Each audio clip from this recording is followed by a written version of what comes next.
হাত আল্লাহর কাছে তুলে ধরছে আব্দুল মুত্তালিব।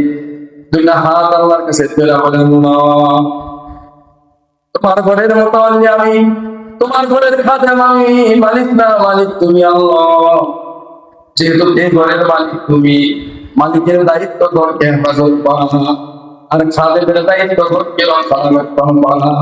দুইটা হাত আব্দুল মুত্তালিব আল্লাহর কাছে তুলে বলে, আল্লাহ, আমি তোমার ঘরের খাদেম, তোমার ঘর দেখাশোনা করা আমার জিম্মাদারি, তোমার রক্ষণাবেক্ষণ করার ক্ষমতা আমার নাই। এই যে আমার বাসা আসতেছে তোমার ঘরকে ধ্বংস করার, রব তুমি তোমার ঘরকে হেফাজত করো। আমি নামে মোটামুটি কামে বিশ্বনা, কামে মালিক তুমি, আমি খাদেম আল্লাহ। তোমার কাছে আমি আমার অভিযোগ দায়ের করে চলে গেলাম। আব্দুল মুত্তালিব কাবার পাশে হাত দিলে আল্লাহর কাছে অভিযোগ করে বাসায় চলে যায়।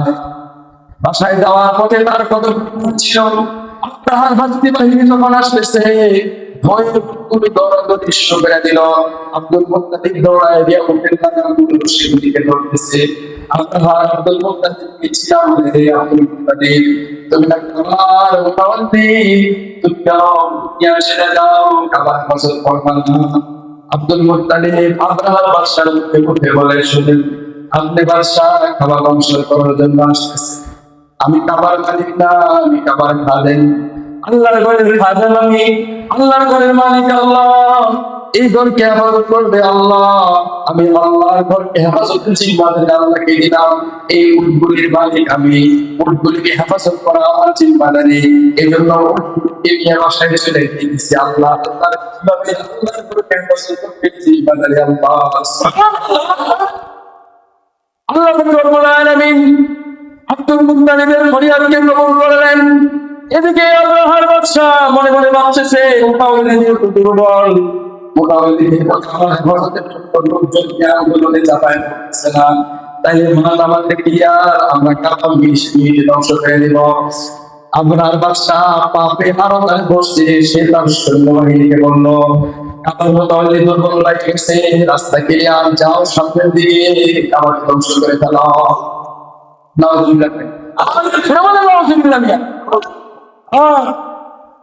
কাবাকে ধ্বংস করে গেল। আব্দুল মুত্তালিব তখন এখান থেকে চলে গেল কাবাকে ধ্বংস করার জন্য। আবরার বাদশা তার বাহিনী নিয়ে সামনের দিকে যাইতেছে। আল্লাহ রাব্বুল আলামিন আবাবিল ঝাঁকে ঝাঁকে পাখিকে পাঠায় দিলেন। কাইফা ফাআলা রাব্বুকা বিআসহাবিল ফিল আলাম ইয়াজআল কাইদাহুম ফি তাদলিল ওয়া আরসালা আলাইহিম তায়রান আবাবিল। আবাবিল কোন পাখির নাম না, আবাবিল হলো ঝাঁকে ঝাঁকে আল্লাহ পাখিকে পাঠায় দিলেন।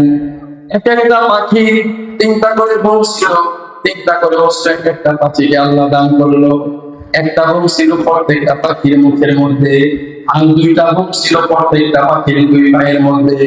আল্লাহ রাব্বুল আলামিনের কুদরতের ফয়সালা, আল্লাহ রাব্বুল আলামিন প্রত্যেকটা পাখির মুখে এবং দুই পায়ে যে তিনটা করে পাথর ছিল, প্রত্যেকটা পাথরের মধ্যে কে কোন পাথরটা কার উপরে ফলাবে, কোন পাথর লাগিয়ে ধ্বংস হবে, তাদের নাম পর্যন্ত ফেরেশতারা পাথরের মধ্যে লেখা দিয়েছে।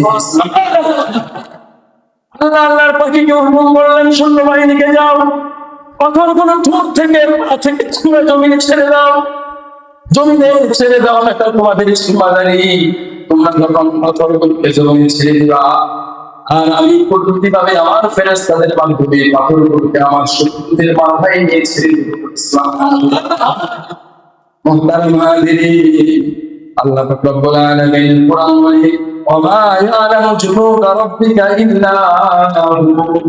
আল্লাহ সৈন্যবাহিনী কত আল্লাহর এলিয়ান্স। ভাইরে বাবারে বুঝতে চেষ্টা করে, এই যে পাথরগুলো ছেড়ে দিল, ফেরেশতারা একটা পাথরকে শত্রু বাহিনীর মাথার মধ্যে হবে, যার মাথার মধ্যে রেখে দিল, সঙ্গে সঙ্গে পাথরটা তার মাথাকে গলায় বাঁধবে, রাস্তা দিয়ে লাগাই গেল। পাথরের মধ্যে যখন তার ভিতর দিয়া বের হয়ে গেল, সঙ্গে সঙ্গে সে অস্তিত্ব বিলীন হয়ে জমিনে পড়ে গেল। আল্লাহর কোরআন বলে, ফাজালাহুম কাসফিন, তারা ঘাস হয়ে জীবাণু ঘাস হয়ে জমিনের মধ্যে পড়ে রইল। কেউ বাকি রইল না। আব্রাহার সকল হাসতি, সকল হাতি, সকল বাহিনী, বাদশা সহ আমার চারপাশে সকলে ধ্বংসস্তূপে পরিণত হয়ে গেল। আল্লাহ কাবাকে হেফাজত করলো। এই কাবা সর্বশেষ হেফাজত হয়ে গেল। কিয়ামতের আগে কাবা হেফাজত হবে না। কখনো যদি কিয়ামতের আগে কাবার উপরে কোনো আক্রমণ হয়, তাহলে হাদিসে আল্লাহর নবী বলে কাবাকে আল্লাহ উঠায় নিয়ে যাবে সসম্মানে। এই জন্য আমাদেরকে বলে সময় থাকতে যদি টাকা থেকে পয়সা থাকি, এই করবে না, তুমি তো আমার ঘর বাইতুল্লাহ দিয়ে তুমি আসতে থাকো। সুবহানাল্লাহ।